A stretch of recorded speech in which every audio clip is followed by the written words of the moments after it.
नमस्कार दोस्तों। किसान आंदोलन के आज 91 दिन हो चुके हैं। 91 दिन, और इस 91 दिन में करीब करीब एक महीने सरकार से संवादहीनता के भी है। केंद्र सरकार और किसान नेताओं के बीच आखिरी बार बातचीत 22 जनवरी को हुई थी। आज 23 फरवरी है और आज किसान नेता और किसान पगड़ी संभाल जट्टा दिवस मना रहे हैं।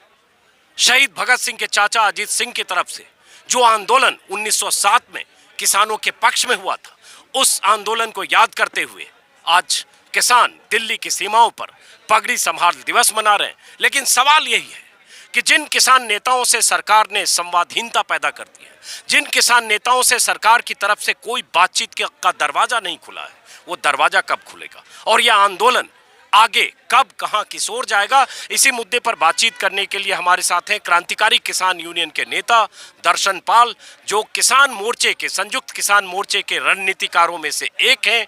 अभी मैं जहां हूं सिंघू बॉर्डर पर, पीछे मंच है, अभी अभी इनका भाषण खत्म हुआ है। हजारों की तादाद में यहां से 10-12 किलोमीटर तक किसान हैं। लेकिन सवाल वही कि अब जहां आंदोलन है, यहां से आगे कहां जाएगा और सरकार से संवाद का रास्ता कैसे खुलेगा? पहला तो वही सवाल है बुनियादी कि 22 जनवरी और आज 23 फरवरी, तो अगर देखें तो एक महीने से भी ज़्यादा हो गए। क्या लगता है आपको कि अब ये बातचीत शुरू होगी तो कैसे होगी, और या ऐसे ही अंतहीन चलेगा? देखिए, इसमें दो पहलू हैं। एक पहलू तो मुझे ये लगता है कि सरकार या मोदी सरकार असल में उसको लगता है कि ये आंदोलन में जो लगे हुए लोग हैं वो दो कारणों से, एक लंबा होने की वजह से और दूसरा क्योंकि आने वाले दिनों में हार्वेस्टिंग सीजन शुरू होने जा रहा है और मौसम भी बदल रहा है और गवर्नमेंट को ये लग रहा है कि ये लोगों में एक थकावट, एक लंबे समय से जो एक बोलते हैं कि लोग एक लगातार एक तरह के संघर्ष से थोड़ा ऊब जाते हैं, उस तरह की फीलिंग, और साथ ही उनको ये लगता है। दूसरा ये है कि उनका ये सोचना है कि ये संघर्ष में जो लीडरशिप जो है उसका ये कहना है, सोचना ऐसा है कि ये लोग यार अगर हमारे साथ इस तरह से करें संघर्ष में, बल्कि इस तरह से अगर जैसे पहले 11 राउंड में संगठनों ने उनका कोई चीज़ माना नहीं, शायद ऐसा भी सोचते हों कि संगठनों के लोग पहले कुछ तय करें फिर हम बात करेंगे, ये भी एक पहलू हो सकता है। सो दो है, एक तो उनका इस तरह से सोचना और दूसरा ये है कि जो माहौल बना हुआ है उसमें भी सरकार ऐसा सोच सकती है, चलो लंबा खींचो, ये लीडरशिप थकेगी उभेगी और लोग भी थकेंगे उभेंगे, तो देखेंगे फिर सोचेंगे, कहेंगे कि इनका आंदोलन तो इनकी वजह से फेल हो गया। ये दो कारण मुझे लगता है हो सकते हैं कि वो बातचीत के लिए लंबा खींच रही है, लेकिन कोई ऐसा हमें और कारण, एक समझदारी वाला कुछ कारण नहीं लगता है। अगर आंदोलन की इनकी एजेंसीज इनको बता रही हों कि आंदोलन को चलाने वाले जो लोग हैं इतनी जल्दी ना थकते हैं ना उबते हैं और ना ही मौसम का या हार्वेस्टिंग सीजन का इस आंदोलन के ऊपर इतना असर पड़ेगा, ये अगर उनको अच्छी तरह से बताया हो तो इस तरह की जो एटीट्यूड है सरकार का वो नहीं होना चाहिए और बातचीत उनको करके आगे बढ़ना चाहिए अभी। अब ये आपने कहा जो बात की सरकार सोच सकती है, लेकिन मैं पूछ रहा हूँ किसान क्या सोच रहे हैं? किसान मतलब आंदोलनकारी किसान नेता क्या सोच रहे हैं कि अब हम क्या करें जिससे बातचीत हो? या आप मान रहे हैं कि ठीक है सरकार अपनी तरफ से पहल नहीं करेगी, आपको कॉल नहीं करेगी, तो ऐसे महीने 2 महीने 4 महीने ऐसे बैठे रहेंगे जैसे अभी चल रहा है? नहीं, देखिए, दो इसमें भी अगर तो है हमारा सोचना तो यही है कि कोई भी आंदोलन जो है बैठने से कामयाब नहीं होता है। आंदोलन में दो जो पक्षों में जो संघर्ष हो रहा है, दोनों पक्षों में किसी एक पक्ष ने यूनिलेटरली कुछ ना कुछ या तो करना होता है या फिर दोनों पक्ष बैठ के कुछ म्यूचुअली कुछ चीज़ करें जिसको हम एग्रीमेंट, समझौता बोलते हैं। और दोनों में से ऐसा नहीं है कि हम ये नहीं सोचते हैं कि म्यूचुअली कोई बातचीत ना हो। हम भी सोचते हैं कि या तो मोदी गवर्नमेंट ये ऐलान कर दे कि ठीक है हम ये जो किसानों की जो डिमांड्स हैं इसको 3 कानून वापस लेते हैं और एमएसपी के ऊपर आओ बात करते हैं, वो सामने दिखाई नहीं दे रहा है। म्यूचुअली बात करने के लिए हमारा ये है कि अभी जो संघर्ष में हम लीडर लोग हैं, संगठनों के लोग हैं, उसमें हमारा ये सोच तो है कि बातचीत होनी चाहिए, लेकिन बातचीत कैसे, कब कौन करेगा, ये एक इम्पॉर्टेंट बात है। और दो पक्षों में से एक पक्ष जो गवर्नमेंट वाला पक्ष है, अगर हम ऐसे ही संगठन वाले, संघर्ष वाले लोग बोलेंगे चलो आगे जाके बात करें, तो उससे तो एक वीकनेस जो हमेशा नज़र आता है आएगा। इसलिए हमारा ये कहना है कि हम अपने आंदोलन को बनाए रखें, स्थिर रखें और बढ़ाएं और तीव्र करें और इसको विशाल करें, ताजो ये जो आंदोलन है इससे बातचीत करने के लिए जो गवर्नमेंट जो है वो एक ऑफर दे बातचीत के लिए और बातचीत के मुद्दे के लिए, और मुद्दे के ऊपर जब बात हो तो उसमें किसी एग्रीमेंट के ऊपर पहुंचा अब जैसे आपने कहा म्यूचुअल एग्रीमेंट, कि जब दो पक्षों के बीच होता है कोई ऐसी बात होती है तो म्यूचुअल एग्रीमेंट जिससे समझौता हो, दूसरा आपने आखिरी में शब्द इस्तेमाल किया ऑफर। अब सरकार ने जो ऑफर दिया था आखिरी बार कि 1.5 साल तक इन कानूनों को होल्ड कर सकते हैं, एक कमेटी बना सकती हैं, वो कमेटी बातचीत करे, लगातार मीटिंग्स करे और उसके बाद 1.5 साल के बाद जिस नतीजे पर पहुंचे उसके हिसाब से कानून पर बात हो। प्रधानमंत्री ने भी जो कहा ऑल पार्टी मीटिंग में, जो आखिरी बार जो प्रधानमंत्री का स्टेटमेंट था कि वो ऑफर, वो प्रस्ताव अभी भी है, एक कॉल की दूरी पर है, उस प्रस्ताव पर जब मन भरे किसान बात कर सकते हैं। तो फिर तो बात उस प्रस्ताव की है कि क्या उस ऑफर को आप मानेंगे, तो नहीं मान रहे हैं आप, तो जब नहीं मान रहे हैं तो अब किस तरह के ऑफर को का इंतजार कर रहे हैं, जिस ऑफर को सरकार नहीं देगी शायद, कि 3 कानूनों की वापसी और एमएसपी पर कानून। इसलिए मैं बोल रहा हूं, हम जब पंजाब से चले थे किसानों के संगठन, जो हमने अपना जो डिमांड चार्टर दिया था उस समय गवर्नमेंट को, सेक्रेटरी को या बाद में मंत्रियों के साथ जो बात हुआ, तो उसमें पंजाब के संगठनों ने पहले ही ये तय कर लिया था कि हम 3 कानूनों को रद्द करने के लिए इकट्ठा हुए हैं। 3 कानूनों को रद्द करने के लिए हम सरकार से बातचीत करने जा रहे हैं और 3 कानून क्योंकि रद्द करने की बात नहीं हुई है, इसलिए हम बातचीत को आगे बढ़ाने के पक्ष में नहीं है। अगर बढ़ेगी तो भी 3 कानून रद्द करने के बात पर ही हमारा आपस में एक अंडरस्टैंडिंग है। 1 सेकेंडली, जब हम पूरे देश के किसान संगठनों के साथ मिलके संयुक्त किसान मोर्चा का भी हमने बैनर अडॉप्ट किया, यानी ये 7 नवंबर को गुरुद्वारा रकाबगंज में फर्स्ट टाइम संयुक्त किसान मोर्चा की जो बैठक हुई, या संयुक्त किसान मोर्चा का बैनर जिस दिन पैदा हुआ, जन्म हुआ उसका, उसी दिन ये बात हुआ था कि किस चीज़ के लिए हम इकट्ठा हो रहे हैं। तो उस दिन हुआ था कि हम इकट्ठा हो रहे हैं 3 कानून को रद्द करने के लिए, एमएसपी के लिए और दूसरे जो मुद्दे हैं। उसके बाद जैसे हम दिल्ली आए, दिल्ली आने के बाद भी ये जो संगठन इकट्ठा बैठे फर्स्ट मीटिंग में ही यहाँ, उस मीटिंग में भी ये हुआ था कि क्या हम 3 कानून को रद्द करने के लिए हैं या कुछ और भी बात है। तब भी तमाम संगठनों के रिप्रेजेंटेटिव्स ने यही कहा था कि हम 3 कानून को रद्द करने के लिए आए हैं और 3 कानून को रद्द करने के बाद ही हम यहाँ से जाएंगे। यही हमारा जो फाइनल है वो रहेगा, उसी के लिए हम आज लड़ रहे हैं। अब ये सवाल उठता है, जैसे 3 कानूनों को रद्द करने की बात आप कर रहे हैं, ये लगातार 11 मीटिंग में और अमित शाह के साथ देखें 12 मीटिंग में हो गई, लेकिन बात ये है कि उस पर सरकार नहीं मान रही है, साफ साफ कह रही है। अब बात एक आती है कि कैप्टन अमरिंदर सिंह का एक प्रस्ताव था 4 दिन पहले, हालांकि उन्होंने कहा मेरा नहीं था, फीडबैक के आधार पर मैंने कहा, जो इंडियन एक्सप्रेस में छपा था, कि अगर इस 18 महीने को सरकार 2 साल कर दे तो ये एक वे आउट हो सकता है आंदोलन खत्म करने का। क्या उस पर कोई आपस में बातचीत हुई है? नहीं, उस पर देखिए, वो तो एक थर्ड पार्टी ने कोई ऐसा बयान दिया है, अमरिंदर सिंह ने। अभी उनके मन में क्या है, उनके पास इनपुट क्या है, ये हम तो नहीं जानते हैं। लेकिन मैं फिर ये कहना चाहता हूँ आपके इस मीडिया के माध्यम से कि किसान संगठनों का ऑलमोस्ट 100% संगठनों का जो कंसेंसस था कि हम कानूनों को रिपील करवाने के लिए आए हैं, इस पर कोई अभी रीथिंकिंग का प्रोसेस हमारे बीच शुरू नहीं हुआ है। हमने यही, बल्कि अभी भी सब संगठन इसी के ऊपर हैं कि आंदोलन जितना भी लंबा चले, जितना भी इसको बड़ा करना पड़े, जितना भी इसको तीव्र करना पड़े, हम वो करेंगे। लेकिन हम 3 कानून को रिपील करने के बाद ही यहाँ से उठेंगे। ये अभी तक हमारा एक तरह का, बोलिए कि हमारा एक तरह का शब्द लिया हुआ बोलिए, या इसमें हमने अपना संकल्प लिया हुआ है। ये किसान संगठनों में इससे पहले, इससे इधर कोई अभी सोचने का बात नहीं।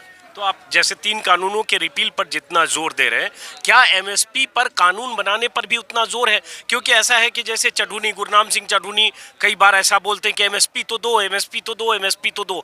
तो ऐसा भी है कि कुछ किसान नेता एमएसपी को प्राथमिकता देना चाहते हैं कि चलो एमएसपी पर कानून बना दो तो 3 कानूनों की धार हो सकता है कम हो जाए, ऐसा कुछ है क्या? नहीं, देखिए, अगर मैं थोड़ा बताऊं इसमें कि एमएसपी के ऊपर कानून बनाना भी कोई स्विच ऑन ऑफ करने वाली है, बात बिल्कुल नहीं है। एमएसपी बल्कि बड़ा मुद्दा है मेरे मुताबिक। एमएसपी में बहुत सारे फाइनेंशियल इम्प्लीकेशंस हैं, लीगल इम्प्लीकेशंस हैं, बहुत सारा फसली चक्कर के बारे में भी एमएसपी जुड़ा हुआ है। तो ये जो एमएसपी बनाने का बात है, इसमें तो हम ये कहते हैं कि प्रिंसिपली गवर्नमेंट ये मान ले कि हम किसानों की एमएसपी जो अनाउंस करते हैं उसके ऊपर उसकी प्रोक्योरमेंट हो, ये असूलन तौर पर हम इस चीज़ को एक्सेप्ट करते हैं, मानते हैं। प्रिंसिपली एग्री करें, फिर प्रिंसिपली एग्री करने के बाद इसके जो भी इम्प्लीकेशंस है, जो भी मोडालिटीज़ तय करनी है, जो भी कमेटी बना के तय करना है, वो उसके बाद हो सकता है। लेकिन हम इसके ऊपर ये तो कानूनों को रद्द करना है, वो कानून बनाना है। कानून रद्द करने का तो एक लाइन का मामला है, लेकिन कानून बनाने का मामला एक लंबा मामला है। इसलिए हम ऐसे नहीं है कि कानून अभी बनाओ, कुछ ऐसे ना, ऐसे होगा ना होता है, हमें ये पता है। उसमें गवर्नमेंट के साथ after all we are also responsible institution, government is also responsible. अगर कुछ एग्रीमेंट हो जाता है कोई principally, that will be sufficient for us. अब देखिए, ये सवाल मैं बार बार रिपीट करता हूं और पीछे 90 दिनों के दौरान जितने किसान नेताओं से बात की, आपसे भी पहले बात की, बाकी लोगों से हर बार रिपीट होता है, लेकिन फिर भी मैं रिपीट कर रहा हूं कि किसी तरह का कोई बीच का रास्ता, चूंकि आंदोलन को 3 महीने हो गए, गर्मी है, जहां हम बैठे हैं अब उमस हो रही है, सड़क पर किसान 10 किलोमीटर तक, यहाँ 20 किलोमीटर तक टिकरी पर बैठे हैं, महापंचायतें भी हो रही है, गाजीपुर में भी बैठे हैं, कोई ऐसा कोई रास्ता दिखता है जिस पर कोई सहमति बनती है? या जैसे आपने कहा कि संकल्प है कि 3 कानूनों की वापसी, उसके बगैर कोई रास्ता नहीं? ये थोड़ी क्लैरिटी के साथ मैं एक बार फिर पूछ रहा हूँ। देखिए, आज 23 फरवरी है, चाचा अजीत सिंह का आज दिवस मना रहे हैं, उनका जन्मदिन है। और उन्होंने भी हिस्टोरिकली, आज तो हमने कहा कि 9 महीने का उन्होंने एक आंदोलन लड़ा था। अभी हमारे सामने इवेल्युएट करने का ये है कि क्या हम लंबा संघर्ष चला सकते हैं या नहीं चला सकते। मैं Darshan Pal as a representative of this Morcha ये यहाँ से कह सकता हूँ कि हम लंबा आंदोलन चला सकते हैं, बशर्ते हमारी जो लीडरशिप है ये यूनाइटेड रहे, बशर्ते हम ऑल जो स्टेट्स के संगठन हैं, वो टिकैत साहब है, चंदूनी जी हैं, साउथ के संगठन है, ईस्ट के संगठन है, ये सब हम अपनी यूनिटी बनाए रखें। हम एक पंजाब के साथियों को एक बड़े लंबे संघर्ष चलाने का एक तरीका है, और ये मैं कह भी सकता हूँ कि पंजाब के संगठन अगर इसमें जुट गए तो इसको बहुत लंबा और इससे भी ज़्यादा दमदार आंदोलन चला सकते हैं। इसलिए अभी कोई बीच के रास्ता निकालने की सोच जो है उस तरह से नहीं है, लेकिन फिर भी अगर कोई एमएसपी को लेकर बहुत अच्छी कोई बात होती है, कानूनों के बारे में भी कोई अच्छा अल्टरनेटिव अगर निकलता है, फिर हम सोचेंगे। लेकिन अभी तो यही है कि या हम रिपील में है, वो 1.5 साल वाली बात है, उस पर हमारी कोई वो नहीं है। अच्छा, फिर छोटा सा सवाल काउंटर, चूंकि आपने बशर्ते के साथ कुछ बातें कही, बशर्ते की यूनिटी हो, बशर्ते कि सब एक साथ हो, तो क्या इस बशर्ते में कहीं ऐसा है कि कुछ किसान यूनियनों की राय अलग है, कितना लंबा हो रहा है? जैसे मेरे ख्याल से करीब 20-25 दिन पहले खबर आई थी कि कुछ पंजाब के संगठन चाहते हैं कि हाँ, प्रस्ताव मान लिया जाता तो एग्जिट एक आंदोलन को मिलता, ऐसा कुछ है क्या? नहीं, ऐसा नहीं। जैसे आपने उदाहरण दिया गुरनाम सिंह चंदूनी जी का, इवन टिकैत साहब भी नए जुड़े हैं हमारे साथ। तो जब ये मोर्चा, मैंने आपको बताया कि 3.5 महीना उम्र है इस संयुक्त किसान मोर्चे की, इसमें यूनिटी ऑफ थॉट लाने के लिए तो समय लगा और लगेगा भी, और इसलिए हमारा यूनिटी का रहना ज़रूरी भी है, लेकिन रिस्की भी है काफ़ी है। इसको हम बढ़ा रहे हैं, तो बशर्ते की बात मैं इसलिए रख रहा हूँ, ये भी बात मैं साफ करना चाहता हूँ कि आज जहाँ आंदोलन है और जो मुद्दे हैं, और जैसे 3 कानून वाला मुद्दा है, इसमें कोई भी एक संगठन कितना भी मजबूत हो, मेरा संगठन हो, राज्यपाल जी का हो, या वो चंदूनी का हो, या वो टिकैत जी का हो, हाँ, अगर एक भी संगठन इससे निकलकर कुछ अपनी मनमर्जी करेगा तो वो कुएं में खड्डे में गिर जाएगा। इसलिए ये भी एक इस तरह की इसमें गारंटी है कि ऐसा नहीं होगा। इसलिए मैं ये कहना चाहता हूँ कि अभी तक मजबूत आधार पर बना हुआ ये आंदोलन, ये किसान संगठनों की अपनी मर्जी से ही आगे जा रहा है। मर्जी से वो तय करेंगे, कोई उनके सामने ऐसी मजबूरी नहीं है जो इस आंदोलन को कोई एक ऐसा जगह ला दे कि उनकी मजबूरी हो, अब तो ये करो, अगर ये नहीं करोगे तो फंस जाओगे, ऐसी कोई बात अभी नहीं। तो अब जैसे फसल कटने का समय शुरू होगा, 1 महीने के बाद गेहूं की फसल कटेगी, गन्ने की फसल कटेगी, किसान 90 दिनों से अपने खेतों से बाहर हैं, तो उसको कैसे मैनेज करेंगे? ये आप लोग संवाद कर रहे हैं किसानों से? देखिए, ऐसा हमारा ना पंजाब में संघर्ष करने का एक तजर्बा है, और दूसरा इस आंदोलन में खास करके ये आंदोलन तो अभी पंजाब के किसानों का नहीं रहा, जन आंदोलन बन चुका है। जन आंदोलन में अगर किसान मान लीजिए हमारे कितने 25-30% किसान मेल जो किसान हैं जो काम में लगते हैं, तो बाकी लोग तो अभी पूरा आंदोलन से जुड़े हुए हैं। अगर सिस्टमेटिकली हम जो करेंगे कि आज एक हफ्ते के लिए पूरे पंजाब की महिलाएं आ जाओ, पूरे पंजाब से जितने भी कर्मचारी रिटायर्ड है और छुट्टी लेके आ सकते हैं वो आ जाओ, इससे आंदोलन जो है अपने पांव जमा के रखेगा। और ये जन आंदोलन का जो बुनियाद बना हुआ है, ये इमारत इस पर और उसरेगी और ये इमारत कभी हिलेगी नहीं, ये आंदोलन मजबूत होगा। अब जैसे जन आंदोलन की बात कर रहे हैं, महापंचायतें हम देख रहे हैं हरियाणा में, पंजाब में और वेस्ट यूपी में बड़ी बड़ी महापंचायतें हो रही, राजस्थान में भी। लेकिन अभी नरेंद्र तोमर ने परसों कहा कि भीड़ जुटने से कानून वापस नहीं होगा। आप भीड़ चाहे जितना जुटा लो, ये अलग बात है कि सरकार और मंत्री पहले मुट्ठी भर किसान मान रहे थे, अब कम से कम भीड़ मान रहे हैं कि हाँ भीड़ जुट रही है, लेकिन ये संकेत दे रहे हैं कि इससे कुछ नहीं होना है। और उसके बाद बीजेपी के नेताओं मंत्रियों की जिम्मेदारी लगाई गई है कि पश्चिमी यूपी में घूमो, वहाँ घूमो जहाँ चुनाव होना है 1-1.25 साल बाद, लोगों को समझाओ कानूनों के फायदे। तो सरकार एकदम रिजिड है दर्शन पाल जी, और मुझसे ज़्यादा आपने 11-12 मीटिंग में देखा होगा।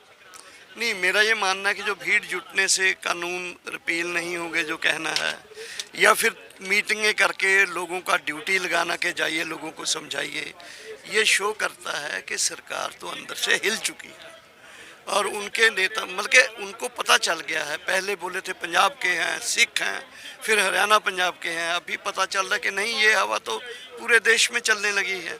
अभी 19, 20, 21, 22 को कर्नाटक में है, उड़ीसा में है, झारखंड में है, पटना में है, यूपी में हो रही हैं। तो ये बड़ी भीड़ें जो जुट रही है, ये अपने आप में कोई इसको ऐसे रद्द कर देगा तोमर साहब, उसके बस की बात नहीं है। ये पूरा का पूरा एक नया डिस्कोर्स जो हो रहा है इस देश में, और इस किसान आंदोलन के साथ चल के जो हो रहा है, एक नैरेटिव को चैलेंज कर रहा है, नैरेटिव को बना भी रहा है, नए नैरेटिव को। ये जो अपने आप में एक चीज़ आ रही है किसान आंदोलन के ज़रिए, ये तो पूरे देश क्या दुनिया में एक चीज़, लोगों की निगाहें इसके ऊपर हैं। तो पंजाब का जन आंदोलन नहीं, हरियाणा का जन आंदोलन बन चुका है। और मैं तो ये मानता हूँ कि अभी मैं राजस्थान होके आया हूँ, राजस्थान में भी जन आंदोलन बन चुका है, यूपी में बना हुआ है, बनने जा रहा है। और तो ये जन आंदोलन की अंधेरी जब चलेगी तो फिर तोमर जी को सोच लेना चाहिए कि वो अंधेरी में कहाँ खड़ेंगे, कहाँ बचेंगे वो। ये अपने आप में बहुत ज़ोरदार और ज़बरदस्त एक मूवमेंट है। इसको हार्वेस्टिंग सीजन आ गया या इससे थक जाएंगे लोग, इससे अब थमने वाली नहीं। अच्छा, ये कुछ किसान नेताओं के बयान हैं, गुरनाम सिंह चढ़ूनी के भी, राकेश टिकैत के भी, आपके देखे नहीं हो सकता आपने भी बोले होंगे कि राजनीतिक तौर पर बीजेपी को नुकसान पहुंचा। हालांकि आपका एक बयान मैंने सुना था चरखी दादरी महासभा में, मैं भी था महापंचायत में, जहां आपने कहा था कि सरकार गिराना है, हरियाणा में गिराने के लिए कोशिश करो, और आपने अपील की थी मंच से। लेकिन अब कहा जा रहा है कि बंगाल में या यूपी में जहां चुनाव है वहां जाएंगे। तो क्या किसान नेता अब इन मंचों से, इन सीमाओं से, बॉर्डर से उठकर इस दिशा में कोशिश कर रहे हैं, या ऐसी कोई पहल या ऐसी सभाएं आयोजित करने की प्लानिंग हो रही है? नहीं, देखिए, हमने जब ये आंदोलन शुरू ही किया था तब फर्स्ट ही हमारा ये था, रणनीति था कि जिस पार्टी ने, जिस सरकार ने ये कानून बनाए हैं उनको गांव में मत घुसने दो। तो आपको याद होगा कि जो पंजाब से आंदोलन शुरू हुआ उसमें इतना प्रेशर डाला अकाली दल के ऊपर कि उसको छोड़ना पड़ा। सिमिलरली हरियाणा में भी हम यही अनाउंस किए थे कि हरियाणा का गवर्नमेंट को ये किसान आंदोलन का जो आग का सेक है ये झेलना पड़े। तो ये जो एक जिस पॉलिटिकल एस्टेब्लिशमेंट ने ये हमारे ऊपर एक अटैक किया है किसानों के ऊपर, उसको राजनीतिक है, राजनीति ये कहने से नहीं चलता, क्योंकि वही तो हैं जो पार्लियामेंट में कानून बनाने में, कानून को हटाने में, एमएसपी देने में या नहीं देने में, वही तो है, पावरफुल तो वही है। तो हम कहें नहीं ये हम तो चाहेंगे कि बंगाल में हारें वो, हम चाहेंगे हरियाणा में गिरे वो, हम चाहेंगे कि वेस्टर्न यूपी में लोग उनसे सवाल पूछें। उनके साथ जो पिछले दिनों हुआ है, वेस्टर्न यूपी ने बालियन मंत्री संजीव बालियन के साथ क्यों नहीं होना चाहिए वो। लोगों का जब ऐसे जोश और गुस्सा होता है जो आग की तरह सामने आता है तो होता है ये इमरजेंसी में इंदिरा गांधी के खिलाफ हुआ, ये जयप्रकाश नारायण की मूवमेंट में हमने देखा। और ये मुझे मतलब के फ़ख्र है इस बात में कि किसान आंदोलन देश में एक वो हवा बना रहा है, एक वो मतलब के सेक कर रहा है जिसकी आग में अगर ये लोग जो है किसान के विरोध के हैं या जनता के विरोध के हैं, अगर उसका सेक उनको लगे, उसको जलन हो इसका, तो इसमें मैं तो वेलकम करूंगा इस बात को। अच्छा, अब मैं इसमें काउंटर सवाल फिर, चूंकि आपने जयप्रकाश नारायण के आंदोलन की बात की, इंदिरा गांधी के खिलाफ आंदोलन की बात की, उस दोनों आंदोलन से क्या हुआ? उस जयप्रकाश आंदोलन से, इंदिरा गांधी के खिलाफ आंदोलन से राजनीतिक दलों का एक मोर्चा पैदा हुआ और वो सत्ता में आया इंदिरा गांधी को डिस्टेबलाइज करके, हरा के। क्या अब ये किसान मोर्चा, चूंकि बहुत जगह कहीं जयंत चौधरी आ रहे हैं, कहीं अजित सिंह महापंचायत कर रहे हैं, प्रियंका गांधी लगातार, आज भी मथुरा में उनकी पंचायत है, कहीं ये विपक्ष की तरफ भी झुकेगा या विपक्षी दलों का कोई ऐसा साझा प्रयास दिखने लगेगा आने वाले समय में? देखिए, इस किसान आंदोलन में या इस संयुक्त किसान मोर्चा की जो ओरिएंटेशन है उसमें ऐसा बिल्कुल नहीं है कि हम कोई ऐसा सोचते हैं कि बीजेपी नहीं तो किसान संयुक्त मोर्चा कुछ ऐसा पॉलिटिकल ओरिएंटेशन में जाएगा कि ये कोई अल्टर, ऐसा नहीं है। इसकी जैसे मैं पहले कहा है, इस आंदोलन से अगर राजनीति में जो हमारे सामने लोग हैं जो हमारे खिलाफ ये कानून बनाने वाले हैं, उनको अगर धक्का पहुंचता है तो मैं ये कहता हूं कि वो धक्का हम इसलिए लगा रहे हैं कि वो हमारे 3 कानून को रद्द करें और एमएसपी, मैं अभी ये बता दूं आपको, ये 3 कानून प्रैक्टिकली मेरे लिए तो मर चुके हैं। मैं नहीं कहता कि आज बीजेपी की सरकार रहे, आगे फिर आए या नहीं आए, कोई भी अब नुमाइंदा जो है इन 3 कानूनों को इस रूप में नहीं लेके आएगा। ये तो इस तरह का मरा हुआ सांप है जिसको कोई गले में नहीं डालना चाहिए। इसलिए, लेकिन फिर भी ये मर चुके हैं, इसका डेथ सर्टिफिकेट तो चाहिए कि हाँ सचमुच मर चुका है। लोग तो चाहते हैं ना, बताओ हमको क्या लेके आए हो। नहीं, जब तक संसद से कानून है, आपके कहने से वो मरा नहीं है। लेकिन इसकी इम्प्लीमेंटेशन मेरे मुताबिक तो प्रैक्टिकली अब नहीं होगी। पर यह बात सही है आपकी कि इसको जो कॉन्स्टिट्यूशनल तौर तरीका है उससे तो इसको मारना होगा। दूसरी बात यह है, देखिए कि अंजुम जी, ये जो आप कह रहे हो ये तो एक नेचुरल डिस्कोर्स है पॉलिटिक्स का। मतलब पॉलिटिक्स में ऐसा कुछ चेंज आएगा ये हम बोल नहीं सकते हैं, लेकिन जो anti people communal forces, anti farmer forces जिसके खिलाफ हम मोर्चा बना रहे हैं, उसमें अगर उसको धक्का लग रहा है पॉलिटिकली और पॉलिटिकली कोई जगह बन रही है, उस जगह में तो कोई आएगा। कौन आएगा ये हम तो नहीं आएंगे, लेकिन मैं ये ज़रूर चाहता हूँ कि हमारे फार्मर्स का विरोध करने वाले, उसके खिलाफ कानून या नीति बनाने वाले लोग जो हैं उनको धक्का लगना चाहिए। ये तो मेरी इच्छा है, लगनी चाहिए और लगा रहे हैं। और ये जो एक चेन रिएक्शन शुरू हुआ है, ये चेन रिएक्शन और आगे बढ़ना चाहिए और ये उनको किसी शाम या सुबह ऐलान करना चाहिए कि 3 कानून हमने रद्द कर दिए। चलिए शुक्रिया दर्शन पाल जी, इनसे बातचीत हमारी लंबी हो रही है। आप इस वीडियो का दूसरा हिस्सा देख सकते हैं, जिसमें चूंकि सरकार ने बहुत दलीलें दी हैं, प्रधानमंत्री मोदी ने, कृषि मंत्री नरेंद्र तोमर ने, इन कानूनों में काला क्या है और किसान नेता क्यों नहीं क्लॉज बाय क्लॉज बताते हैं एतराज क्या है, उसका जवाब आप देख सकते हैं दूसरे वीडियो में।